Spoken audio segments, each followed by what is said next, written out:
এরা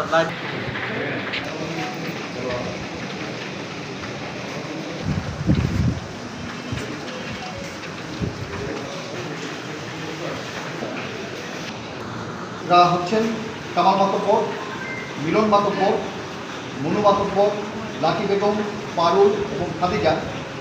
তাদের এই বাসস্থান আমরা তল্লাশি করে সেখান থেকে একটি 7.65 মিলিমিটার পিস্তল চাইনিজ, একটি 7.65 মিলিমিটার পিস্তলের ম্যাগাজিন, সাথে 5 রাউন্ড 7.65 মিলিমিটার পিস্তলের অ্যামুনিশন, একটি বিদেশি এয়ারগান এবং সাথে এয়ারগানের 120টির মতো প্যালেটস, একটি 303 কাটার রাইফেল, একটি বেসবল ব্যাট, দুটি স্টিলের গিয়ার চাকু, দুটি চাইনিজ কোরাল, 7টি রামদা, একটি বল্লম, 18টি ট্যাকা, 1 পুড়িয়া গাঁজা, একটি বড় টর্চ লাইট,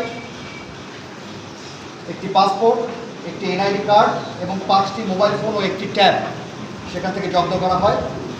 উদ্ধারকৃত অস্ত্র এবং মালামালসমূহ এবং আটক ব্যক্তিগণকে আমরা মাদারীপুর থানায় সোপর্দ করব এবং তারপরে তাদের বিরুদ্ধে আইনি প্রক্রিয়ার কার্যক্রম শুরু হবে। উল্লেখ্য যে অবৈধ অস্ত্র উদ্ধারে বাংলাদেশ সেনাবাহিনীর 7 পদাতিক ডিভিশনের কার্যক্রম মাদারীপুর জেলায় অব্যাহত রয়েছে এবং ভবিষ্যতেও অব্যাহত থাকবে।